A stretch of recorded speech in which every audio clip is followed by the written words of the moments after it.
All right.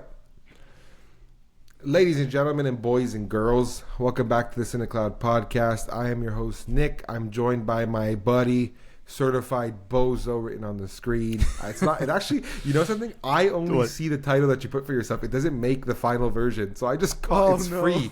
It's just like a free insult I get to throw at you. The certified bozo himself, Nick in the building. Yeah. And he's in here because it's an exciting time. This is a very important episode in CineClwd history. Of course, we are picking the 2025 Oscars. The nominations came out yesterday. And then there was a ton of backlash online and reactions and challengers this and Emilia Perez that and Dune Part 2 this. And instead of coming in and predicting the Oscars, which we probably will do a little bit of predicting today, we figured we'd pick them. So we picked 12 categories out of all of the ones at the Oscars, and we will go through the list and pick them as if we were members of the Academy, which we are not yet. I'm hoping one day. If we are, I will solemnly promise that not another event that will involve a movie like Emilia Perez to ever happen again. 13 noms for Emilia Perez. That's so impressive. Congratulations. You don't deserve it. And of course, like, it's the dream, right? To win Oscars and to make a movie that's so big, so much fun that people get to come and win the Oscar and you get nominated for 13 though. You know, 13 is the second most in Oscar history. It's tied with like so many outstanding movies that have made it to 13 nominations. And when you compare it to, I think Dune Part 2 had 5. What's good? What's really what's really good? I don't know. I don't like that at all. I have no idea. But it's tough because I feel like Emilia Perez is now the Kansas City Chiefs of cinema. Like, no one wants to see him win. Like, everybody's like, get the difference fuck out of here. Kansas City is that they know they're the GOATs of the current generation. Whereas Emilia Perez kind of walks in kind of like a fugitive in a way, in my opinion. Like, it knows it's dividing moviegoers. Fair enough. It is a divisive like movie. It's controversial. It's but it's also right up the Academy's alley. Like, controversy mixed with heavy subject matter, with outstanding performances, musical drama. Like, it seems like they're in the right place. Like, they are in the right place. They didn't win everywhere. They didn't get nominated everywhere, but they did just about. Zoe Saldana and Carla Sofia Gascon and Emilia Perez is nominated for Best Picture as well. So they're in all the major categories. Jacques Audiard also for Best Director. So I don't think the movie's bad. I just think 13 nominations when you take the slot of films like Dune Part 2 and Challengers, especially in the Best Director and Best Picture category, it's a little much in my opinion. But we got 12 categories to pick, so I think we just get it underway. Essentially the way it's going to work is that we're going to go through every category, show you the nominees, talk about them, make our pick. I'll pick first, Nick will pick second, and then for the next category, he'll pick first, I'll pick second. We're good to go? Yes, sir. Let's get it, bro. Bang! Whoa! Transition. Crazy work. Best animated feature. This is actually the first time where I heard the category and I was like, that's everything I expected, but it's also such a good category. All 5 of these movies are very good.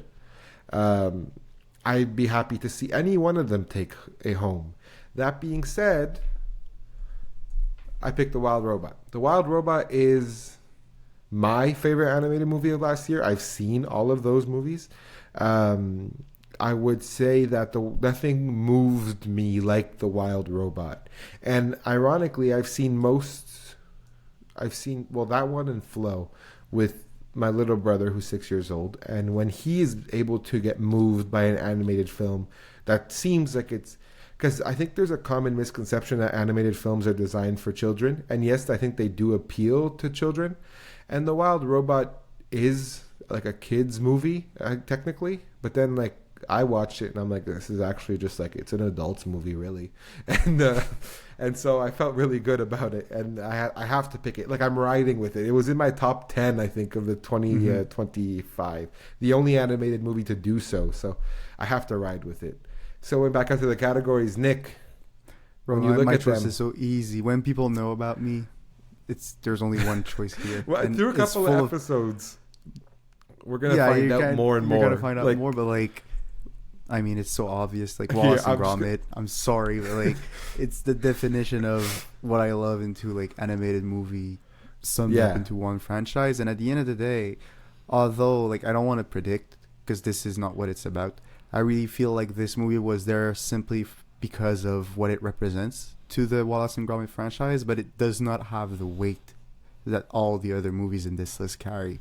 And therefore, like, to get an Oscar nom is more so of a respect nom than like a genuine, like, you could win Best Animated Movie of the Year. Although it was fantastic, in my opinion.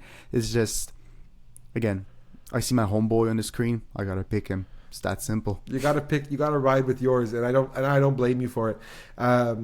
You know, Wallace and Gromit. This I'm not particularly attached to the art, like you know, the company and the way that their franchise works, and I've never really been like a big fan of the stop motion, the like franchise, but I can get behind a movie that brings people together, like this one did in this past December.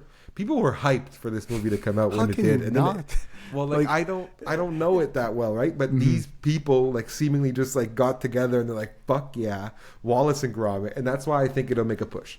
If I had to make a prediction, and I think you would agree, probably Flow wins Best Animated Feature.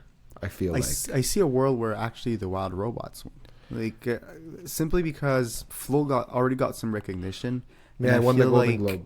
Yeah, from exactly 3 Golden Globes, and at the end of the day, although I don't think that it would go for like the double up, I think that the Academy is. I don't want to say it like that because it's gonna sound very pretentious, but they're very biased towards American movies and overall American products. Perhaps. And I feel like when you have two movies that stand together, like at 95% plus, the edge factor might come just from that. Especially like Perhaps, with the I way don't know. that It'll be interesting. It'll be interesting. So I think, you know, I say Flow just because I think that's the critics' most deserving. choice. Yeah, but the most deserving. Yeah, too, it feels like the one that the automatic. But the Wild Robot, I do see what you're saying. I see the point you're saying. I also think the Wild Robot could be selected on account of the fact that Flow already has so much recognition worldwide that the Academy just might say, "Here's one for the Wild Robot." But picking the Wild Robot, predicting Flow, but both of those movies are in contention. It's going to be a 10 competition. One must remind himself of the fact that like compared to like regular movies, it only has one category, or like a couple. If you have like sound and shit, like they don't get actor or like actresses like award. Nah, they really don't. And it's such a which is odd because some of the voice acting is so fantastic too. So it's a very fierce I see for sure competition. So yeah. It is. On the left hand side of this screen right now, you could see which categories we're going to tackle in which order, as well as the complete list of categories. So we're going to move on right away to supporting actor. This was a good one. This is a stacked ass category, in my opinion.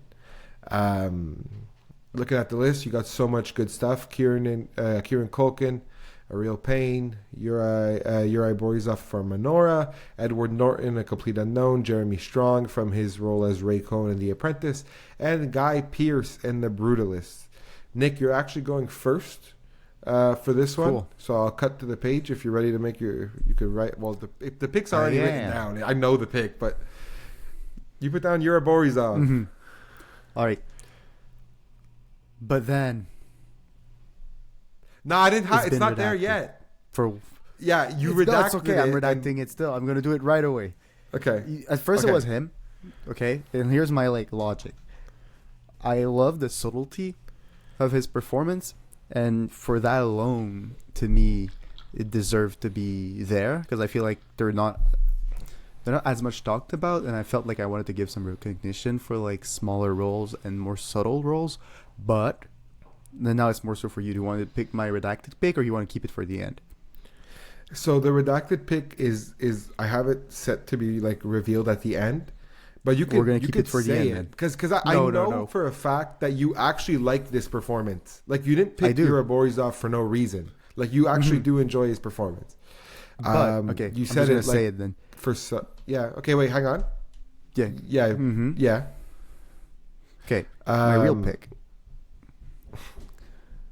You're good. Yeah, your real pick, but it's not going to appear on the screen. Okay. But your real pick. All right.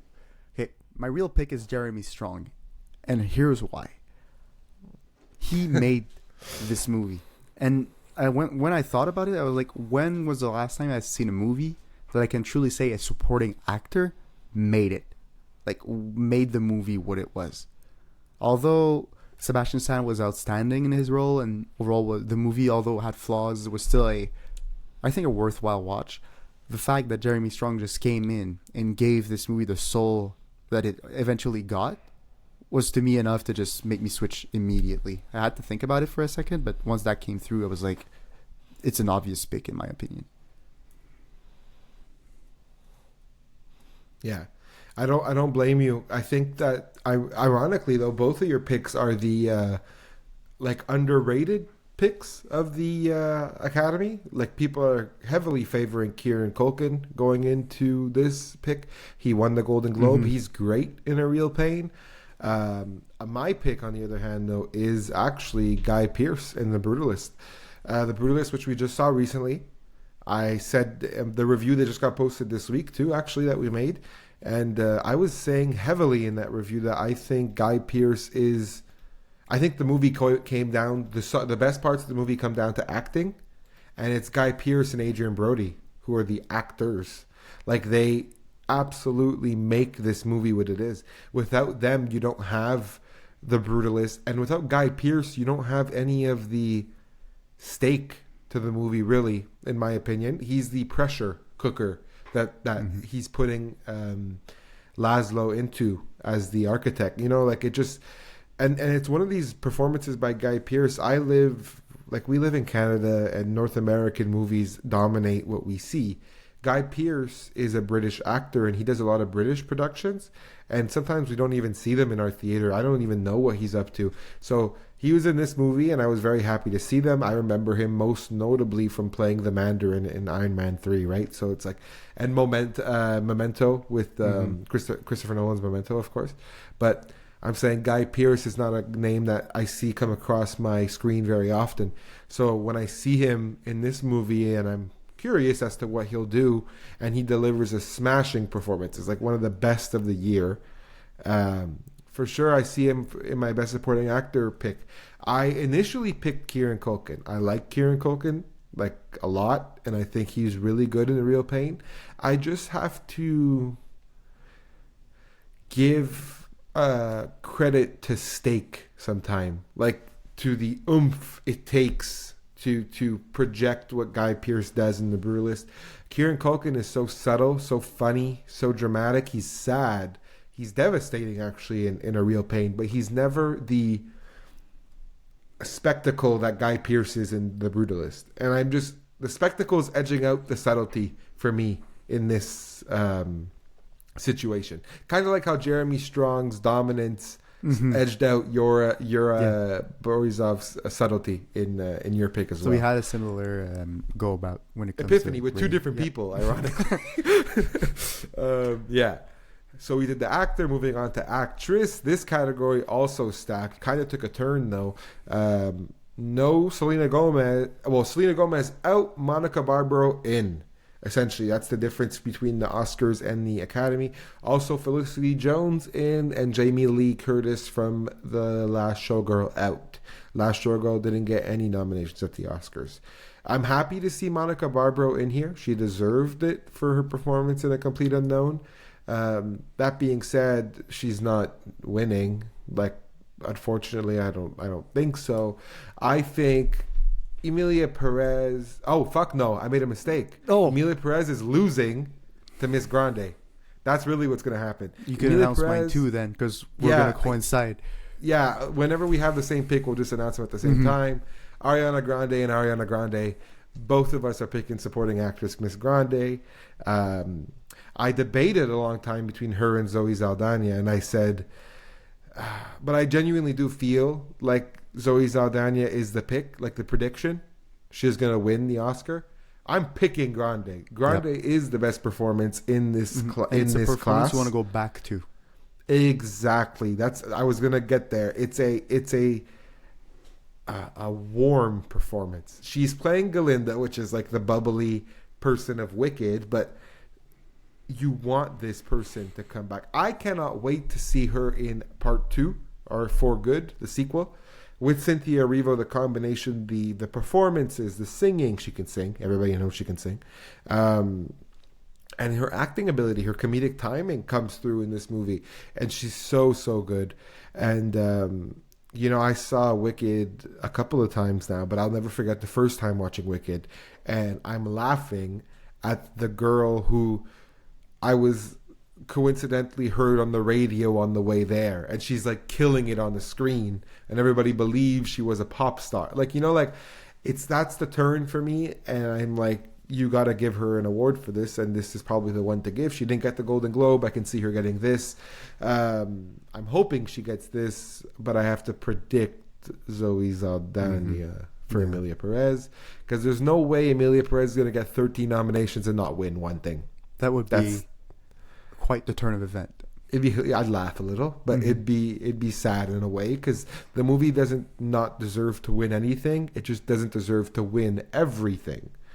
Do you have anything to say about Ariana Grande, or you just want to ride out? I'm curious to see what the trophy shelves look like with an Oscar in it. Grammy, Oscar. Like, you've done it all at this point. She's talented. There's no secret. Like, that's not a secret. Now we got 2 screenplays to predict. Bang. Best adapted screenplay. So essentially here I just put the poster of the movie with the writer below it.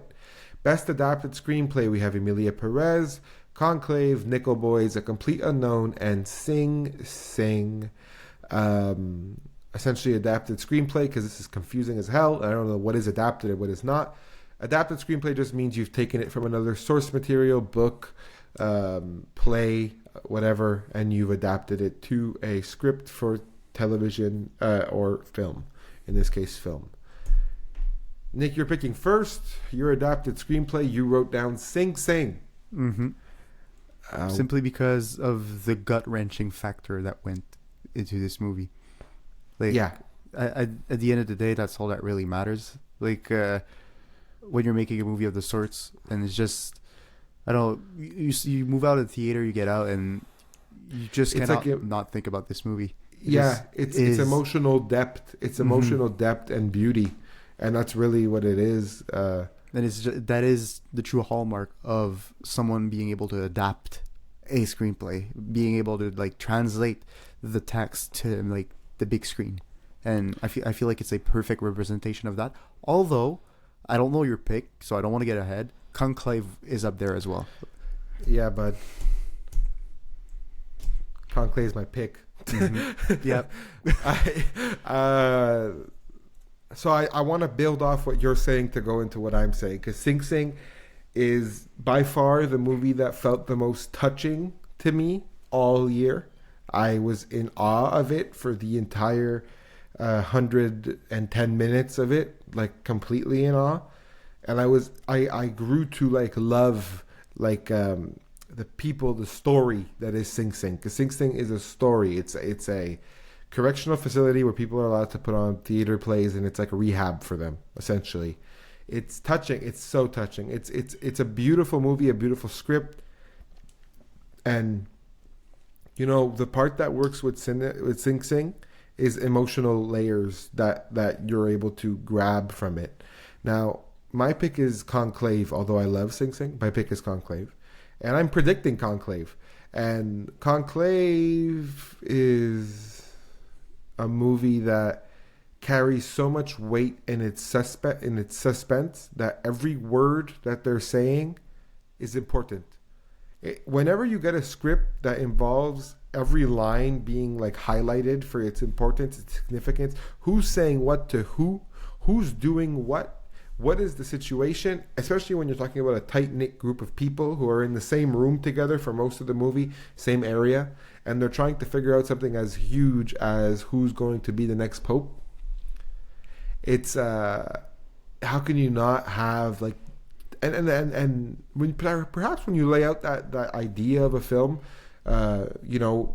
cardinals gathering to figure out who's going to be the next pope, that doesn't sound like a fun concept. It takes a kick-ass script to make it a fun concept, and this is a kick-ass script. When you think of a movie like 12, and this is a massive comparison, 12 Angry Men, 12 men trying to figure out the fate of a jury, right? They're a jury. And how do you make that interesting? A kick-ass script.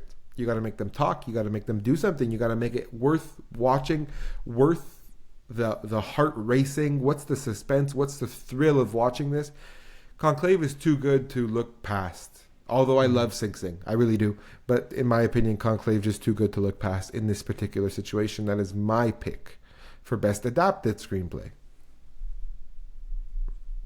The original screenplay.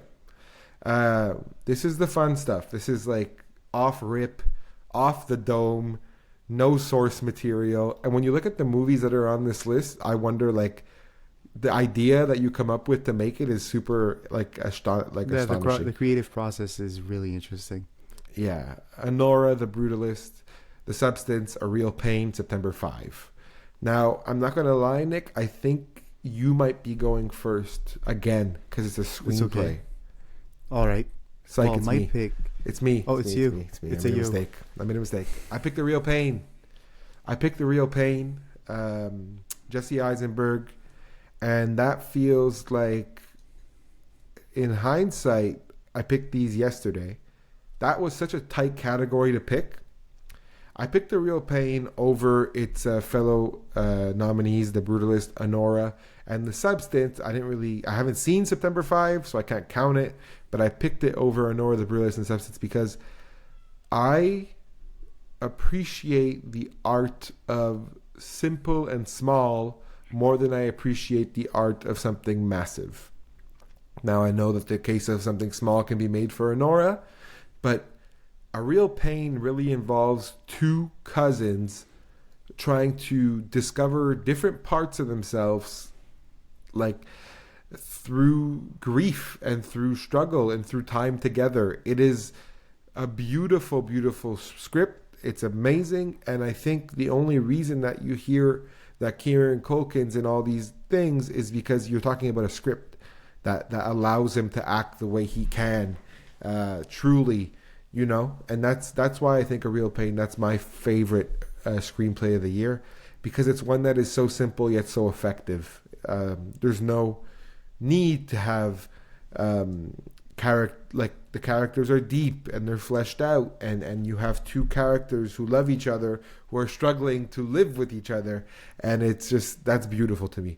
You don't have to give, no offense to any other movie, but when you don't have to do a runaround to make your point, and your point is laid out on its sleeve through just through conversation, that's what more can you ask for? I'm a sucker for the Sunrise trilogy, or no, is it Sunrise? Yeah, but it is. But no, the Before trilogy. Yeah, Before trilogy. Yeah. That's it. Yeah, I'm a sucker for the Before trilogy, and this reminded me heavily of that, just with two cousins instead of a couple. But you know what I mean, like the dynamic. Mm-hmm. That's what I love about that. Anyway, your pick though. I had the exact same process, the exact same thought process in the idea that a small movie really is just like the definition of less is more. And I really feel like Anora was a great example of that. And maybe compared to A Real Pain, it lacks the sense of grounded reality, but it makes up for it with a grandioseness that is attainable yet extremely, extremely entertaining and quite novel. If you were to look into the sphere of movies, and again, Sean Baker's way of just making his character do things, unrivaled. It's so cool. It is awesome. It is awesome. And what I think, just to add to Anora's screenplay has so much to do with Anora herself, Annie, And what's cool about the screenplay of Anora is that it's built around Annie. You're moving forward around her. That's the difference really between A Real Pain and Anora, is that A Real Pain involves two guys trying to figure it out together, and you're kind of switching back and forth with who's thinking what and who's going through what. And Anora is like following Annie through all these situations and how her environment is changing and what it's doing to her. And yeah, like you said, it's the grandioseness of Anora is definitely attainable. It's just you got to go down like a rabbit hole. Yep. You got to be willing to do what they do in the movie too. But yeah, it's a darn good script. Sean Baker is great at writing, and I'd love to see him win. As for best original screenplay, though, I'm probably predicting The Brutalist, just because I feel like it's going to win a lot. Because of the achievement itself. Just because like we gotta acknowledge how big of an achievement this movie is in terms of like 100%. Creative accomplishment and like reaching the goal of releasing said movies when it's like hangs on such high stakes as this one, given what it's accomplishing in the movie. It's the easy choice, but it perhaps is not the viewer's choice. But again, I see exactly what you're saying. Yeah, the Oscars are not for the viewers. The Oscars are for recognizing the art in the process. For sure. Like I said, we both didn't pick it. It doesn't mean we didn't love it. It's the first thing I said when I walked out of The Brutalist is how incredible. Like, who comes up with that idea to like write a whole movie like that? And it's very impressive. And I think strongly the Academy will agree with that opinion, and they're gonna give it the Oscar. But I definitely see the average viewer picking something like The Substance or Anora or A Real Pain over The Brutalist. But The Substance, you got to keep in mind too that like it might be a shame, but like Anora got the recognition at Cannes, and The Substance got like international recognition as well. But I feel like it's the only movie out of that list, aside from a September 5, because again we did not see it, that will not get as much awards in those kind of categories, although it totally deserves to be in the conversation. Fair, yeah, it's true. That's very true. I think you can say that says a lot about release timing as well. The Brutalist comes out later in the year. It came out later, minimal festival run, and it kind of released sporadically. And it's a problem because A24 is not a small company anymore, but they're acting like they can only afford to put it in like one theater at a time.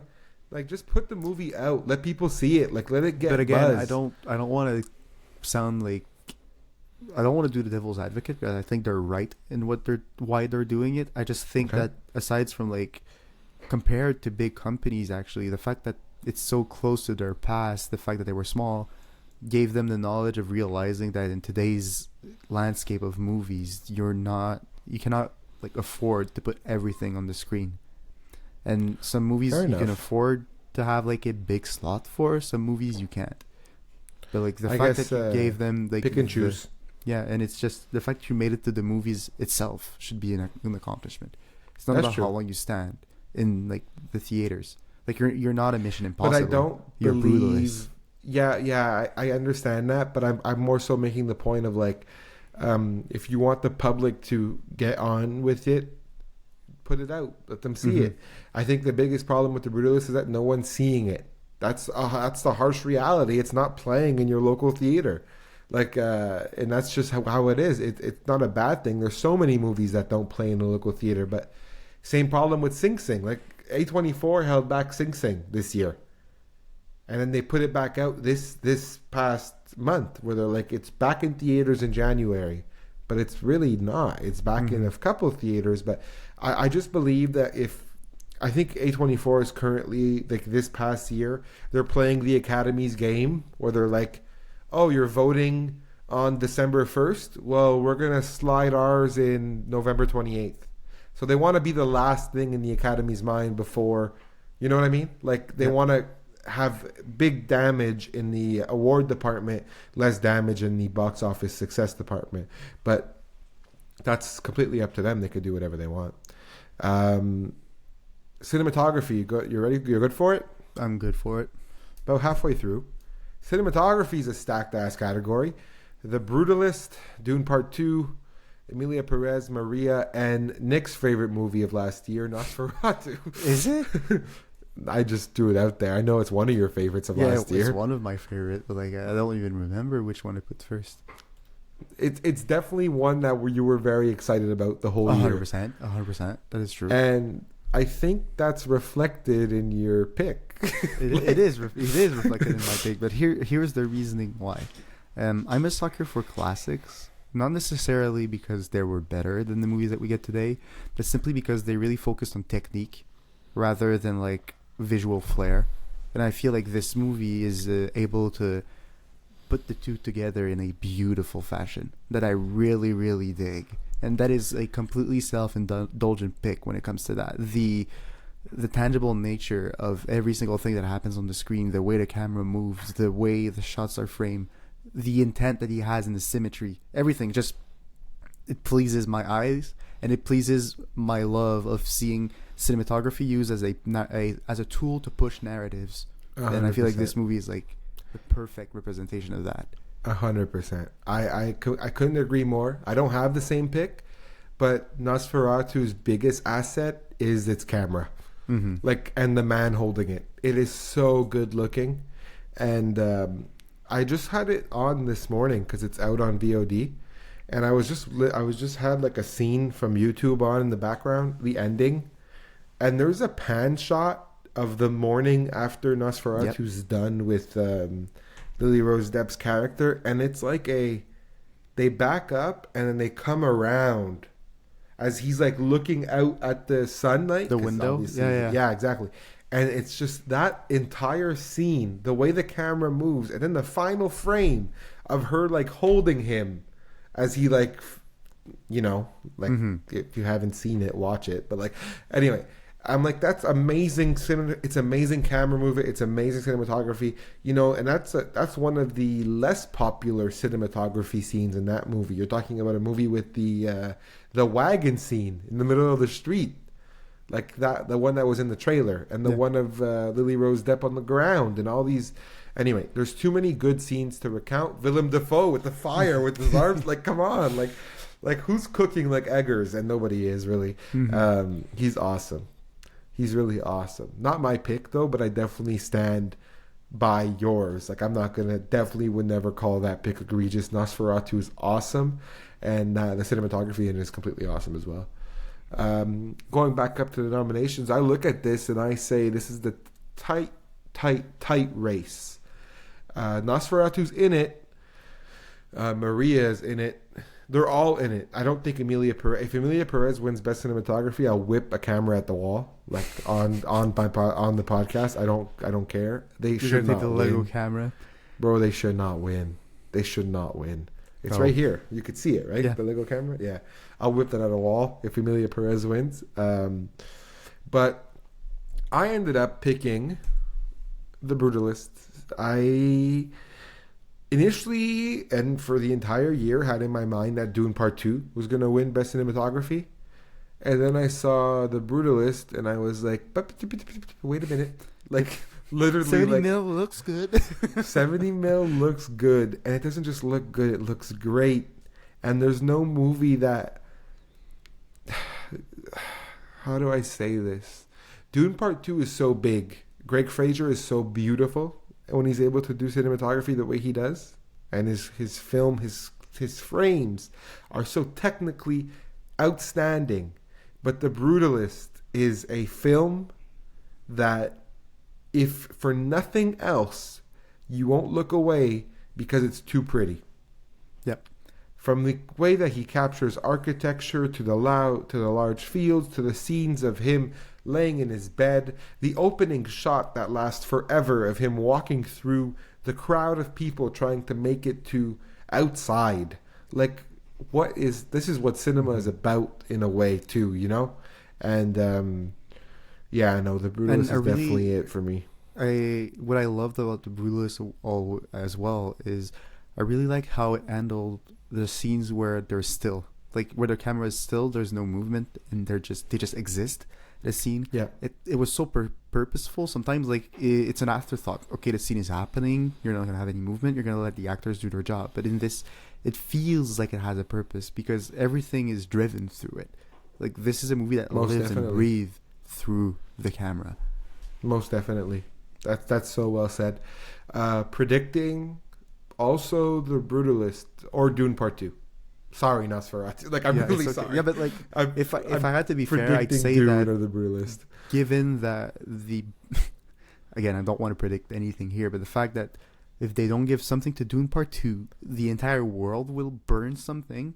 I don't know what, but it will go like to fire. Probably they're probably going to give best VFX to Dune Part 2. But again, we're going to see later, but best VFX is not a big award in the grand scheme of things. It's not the same. And cinematography is such a staple of Greg Fraser. Like, he deserves it, bro.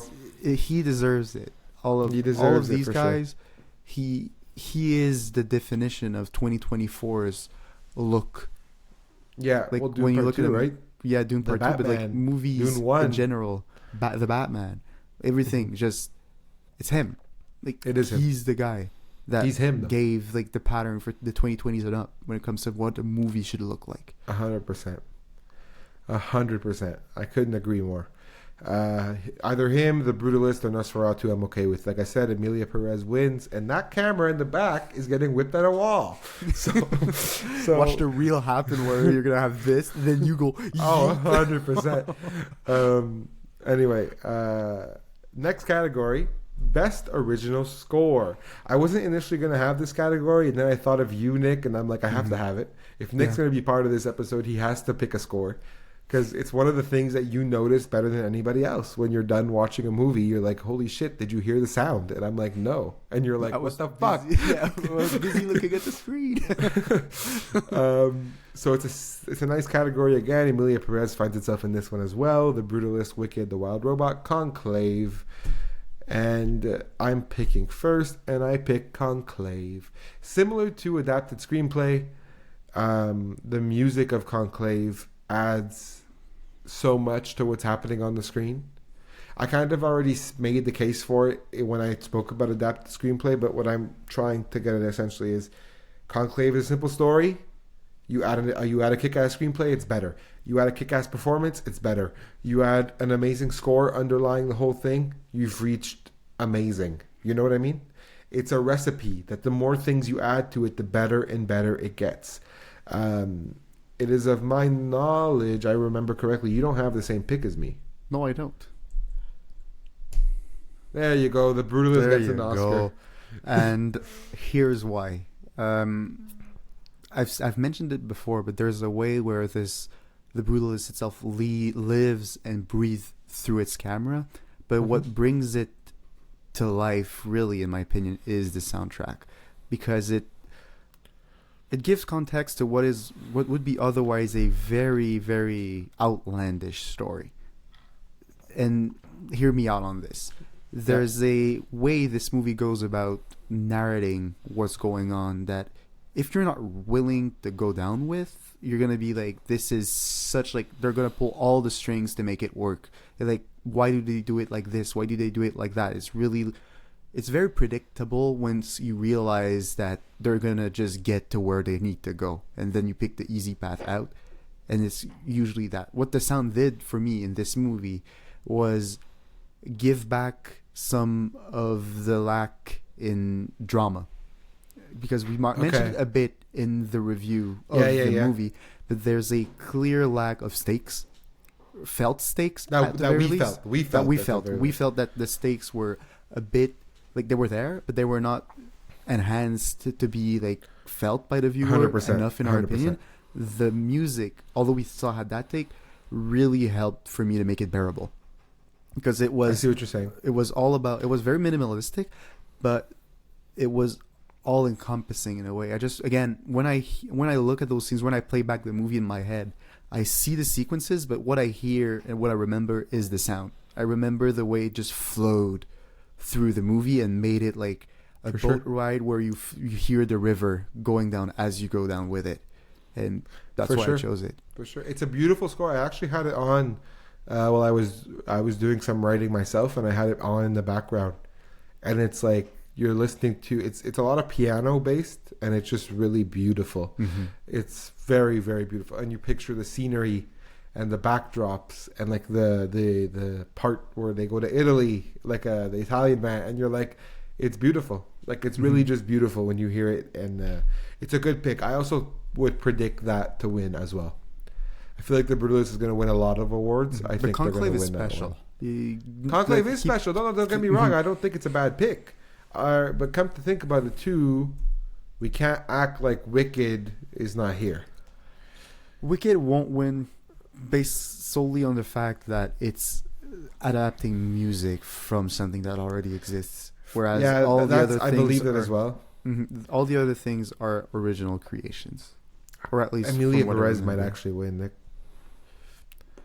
I'm just gonna say The Brutalist. Probably The Brutalist. Yeah, Brutalist. Probably The Brutalist. Getting into the final 5 categories: Best Actor, Best Actress, International, Best Director, Best Picture. This is stacked. This is a big category. This is the biggest category, arguably the biggest. There's never been a bigger category than the 5 that are left on the screen. Best Actor. This is a stacked ass fucking category, man.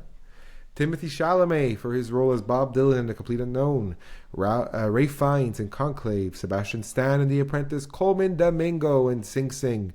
And Adrian Brody in The Brutalist. Because I think it's the pick I was really not sure. It's a tough one. It's tough.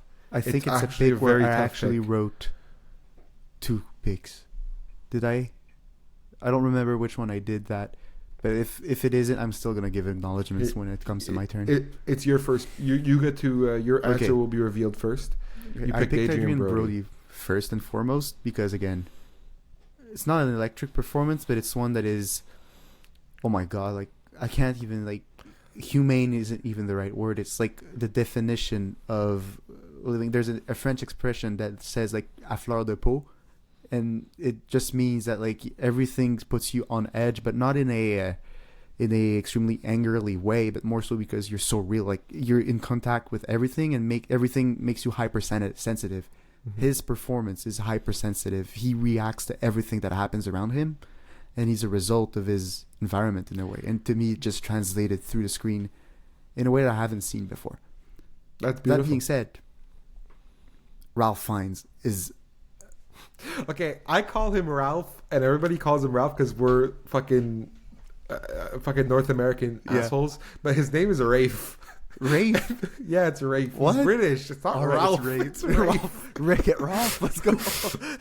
His name is Rafe. I just wanted to point it out because everybody calls him Ralph, and I'm like, his name is Rafe, and I feel so bad because Ralph is such ass.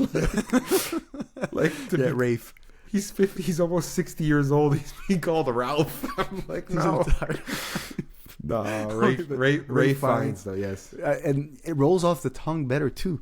Yeah, Rafe Fiennes. Yeah. It's like you see the intent of his parents like thinking when they named it that. Rafe Fiennes. Yeah. Yeah, but Rafe Fiennes.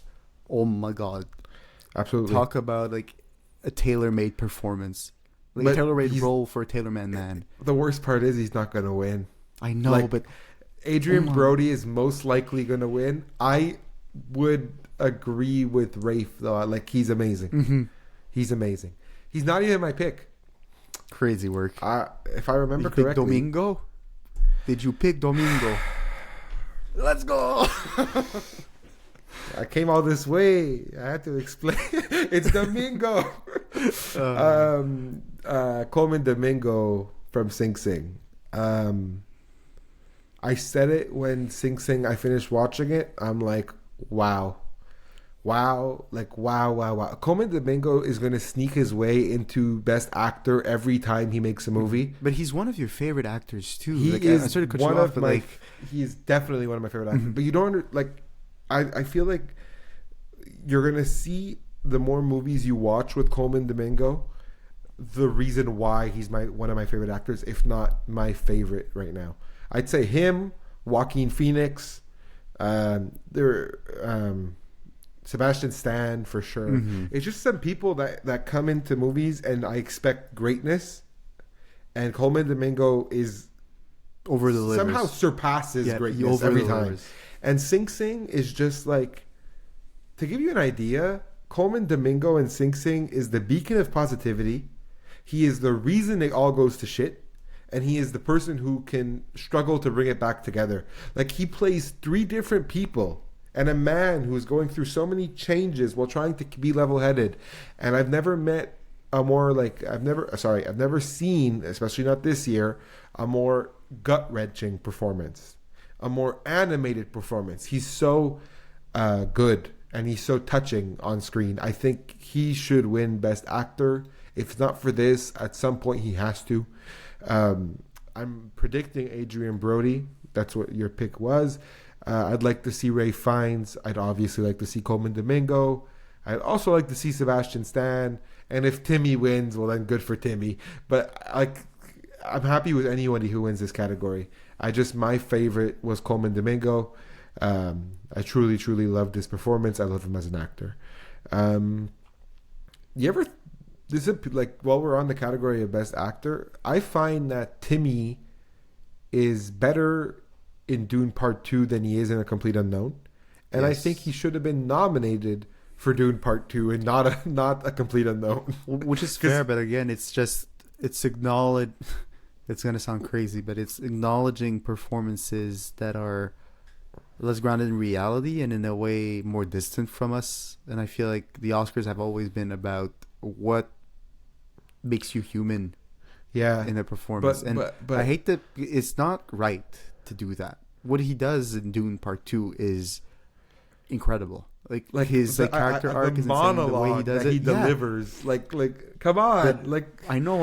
I agree with you, but it's just, again, if I had to, even if I were a critic, I would have the same train of thought. No matter how good you are, there are movies that are, oh my god, the lights went out. There are movies that are made to get those awards. Dune Part 2 is not. Yeah, I see what you're saying. Fair enough. Best do actor. We have the same pick for next movie?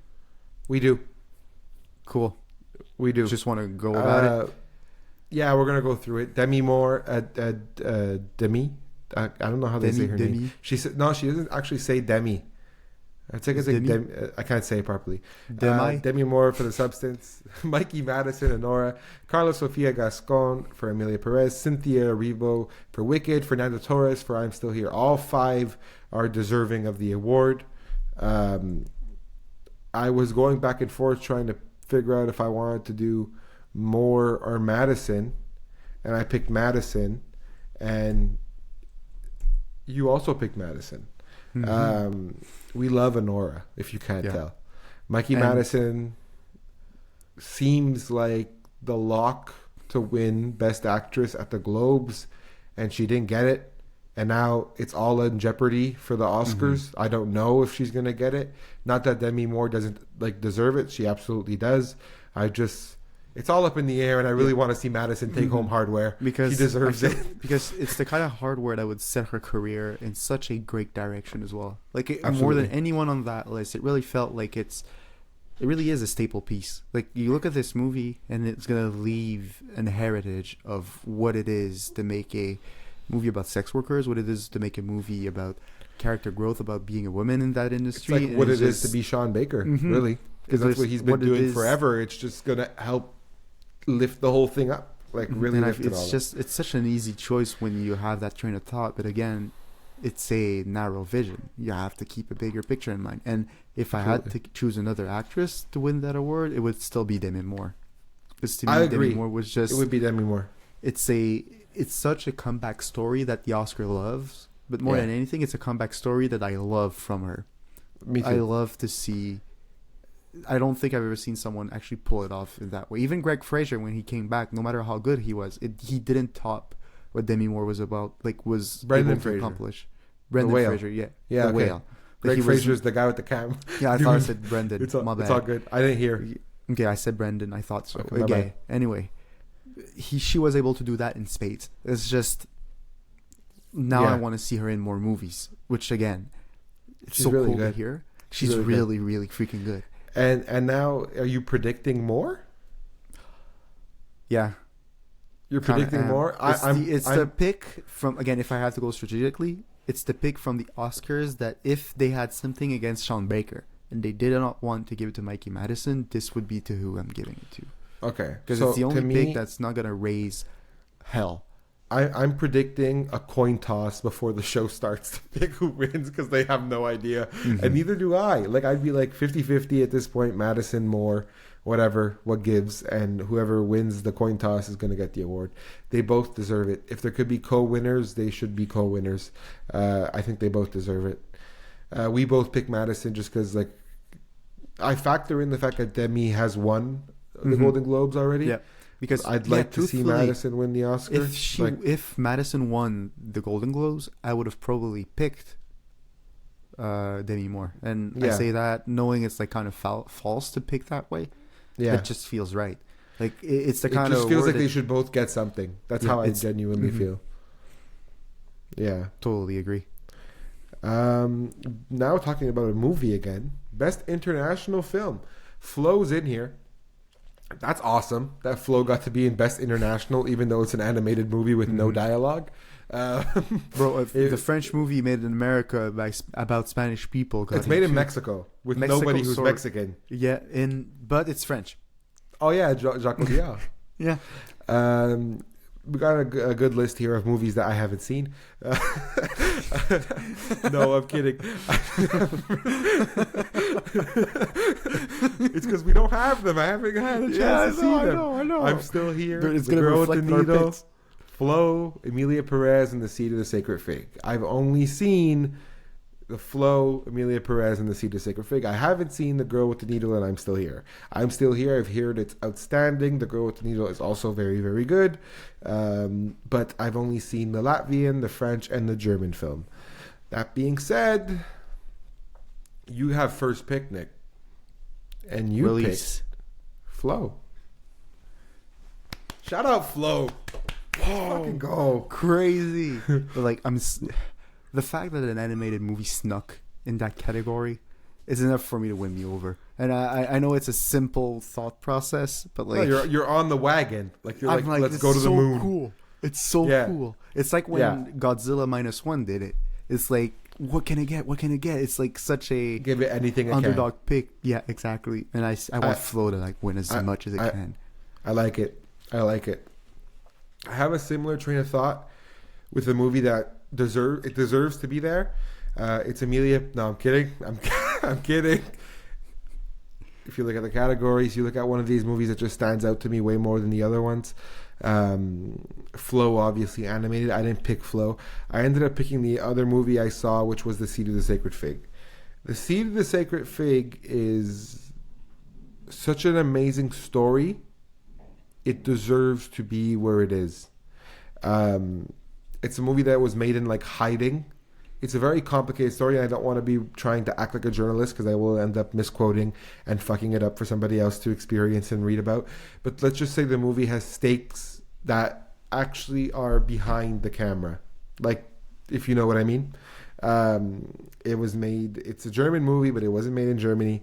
It's a story that is like throbbing with suspense, and it's a shaky experience, and it's a whole lot of fun. And I really enjoyed The Seed of the Sacred Fig. It's my best international. Nick, are you ready to go? Yes. Perfect. Let's go to Best Director here, this next one. Best Director, Best Picture, the only ones that are left. I saved the director for last. I put the actors first because I am a filmmaker. Like, I want to be a filmmaker. This category is iffy to me, man.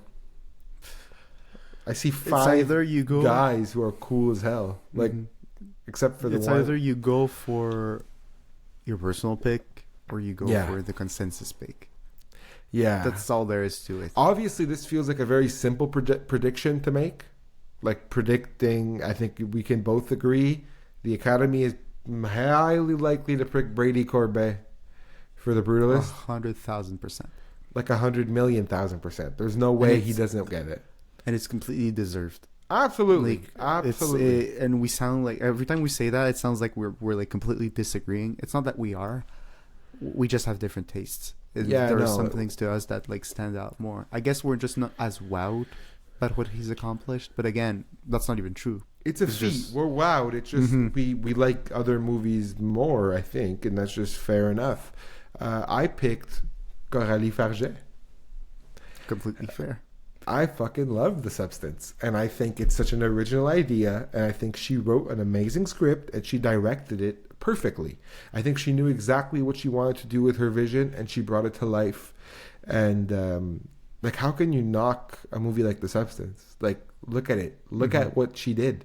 That And came it from her sounds brain. so right too. That Like, came from up here, bro. Like, imagine, like, I don't know who's the, like, this year's like announcers for the Oscar. the host is Conan O'Brien, but I don't know who's announcing it. Okay, but like, imagine I just hear the announcer being like, "Best director goes to Coralie Farget," and I'm like, "Yeah, this just sounds right. It does sound right. She deserves it. Right. She deserves it. She deserves it." Going back to this list, obviously she's the only female director being nominated. That's not like I picked her because she did such a fantastic job. And you picked Brady Corbet. So we predicted him already beforehand, but you picked him as well because you had him inching out Baker and Farget.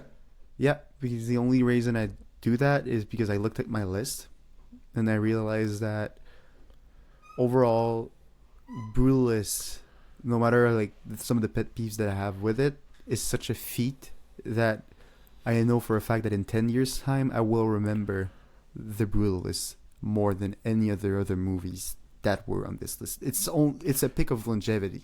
Yeah, okay, it's a heritage pick. Because like, at the end of the day, if I have to look back on what made cinema so great, there's so many good stories that you have to do something more to stand out the test of time, and he did that.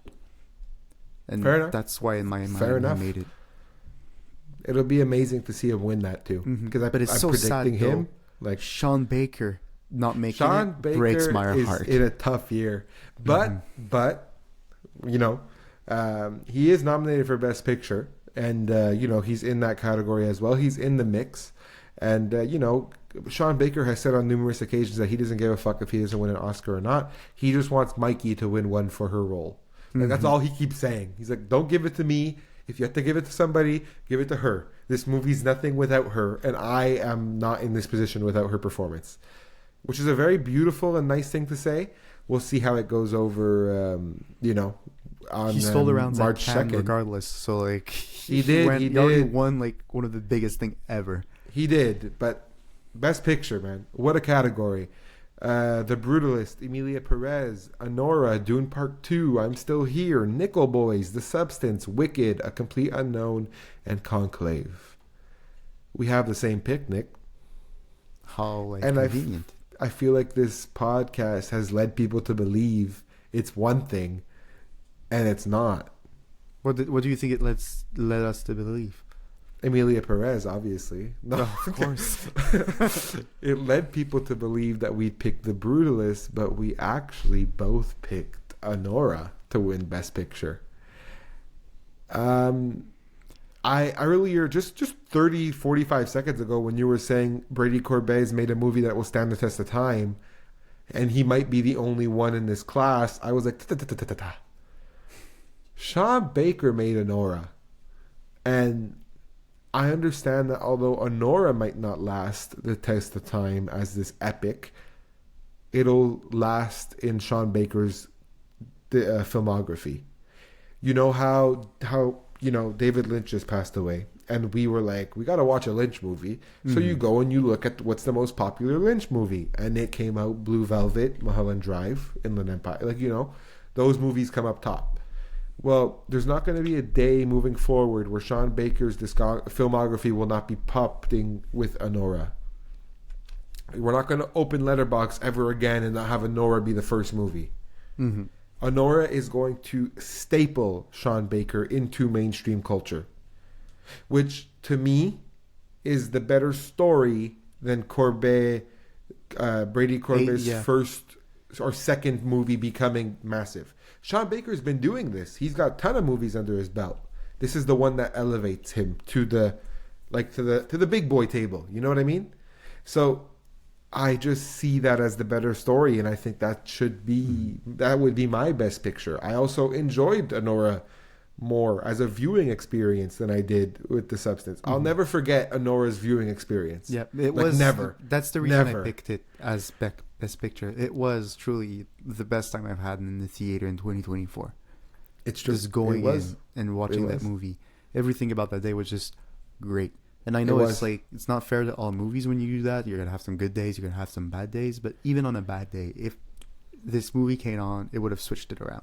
And it's just 100%. It just dedicates how much like it is deserving of the award. 100%. So we both have the same pick. Anora for Best Picture, predicting The Brutalist. Yeah. I think that's just how it's going to go. Although, but I'm hoping for Anora. I'd be willing to do a counter argument to say that its unattainability might do it a disservice. If I had to be, in terms of be like to the viewer. Sure. Perhaps. Because I don't know, but I don't the think argument that they gave to Emilia Perez. It's the argument that you're going to give. You have to be fair and give it to The Brutalist as well. It's not an easy watch. Yeah. No, that's fair. That's true. It's not easy, and you can't find it really. So, I maybe it is going to go to Anora. I can only hope. It's going to be interesting to see on March 2nd. I think after the Oscars, we'll do an episode where we come back and look at our sheet, and we like contrast with what the actual what came out. How likely like, is what was it the results? that Dune Part 2 wins it though? Best picture? Mm-hmm. Zero. Zip. Nada. Not happening. Nope. I think, in my humble opinion, the movies that will win Best Picture are the movies that have a Best Director nominated. Those are the real contenders, in my opinion. Fair. Because you gotta be like spit in my face if you don't tell me that Denis Villeneuve doesn't deserve a spot in Best Director. But that's what I was about to say. I don't want to say anything mean about James Mangold. But my guy, you had Denis Villeneuve just not or Jacques Audiard or any of them. Yeah, but we know that they're biased to be in this spot. Like we know like 13 noms just says like it's their year. Okay, good. It's but like exactly. 13 noms that say it's their year, but I think Denis Villeneuve should be in there. There is 100%. Nobody who has crafted a sci-fi epic to the level Denis Villeneuve has, and I think really there's 10 movies for Best Picture. It's going to be one of these 5. What you see on your screen is going to be a Best Picture winner. Either A Complete Unknown, Emilia Perez, The Brutalist, The Substance, or Anora. And we will have to see on March 2nd. And then we'll come back after and kind of compare our answers. But I'll leave it on the screen for a little bit as I close out this podcast. Those are all of our answers. Categories on the left, answers are on the right. And obviously, depending on how you have it on our screen, Nick A is me.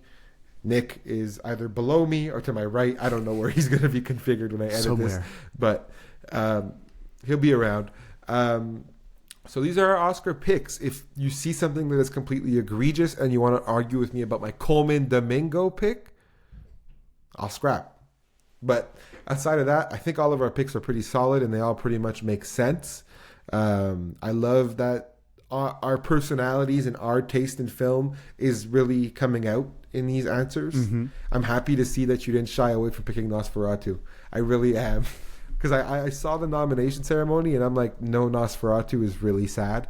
Not even Lily Rose Depp for Best Actress, or Best Supporting. I don't know. I think she deserves some recognition. She's not getting any. It sucks. But anyway, when there can only be 5, there can only be 5. And then there could really only be 1. And we'll find out one on beginning of March. March 2nd. On that Sunday. First Sunday of March. Yeah. So we'll be watching and we hope you will be too. In the meantime, we'll be back to our regular scheduled film content, coming back with the Oscars after the ceremony. Anything else, Nick? Any other hot takes stemming from the Oscars that you want to add? Don't forget that You Are Borisov is not my final pick. Oh, shit. Bang. Jeremy Strong. There you go. This is the actual list. Okay, so this is the actual list. This is your final page. And so we'll see what happens in the end. I'm really happy that we both picked Ariana Grande. If I had to look at the list. Yeah, I think I'm really happy that we agree. I'm really hoping for her. I'm really hoping for her. Nosferatu should win cinematography. If not, I'm going to be so sad. We'll see.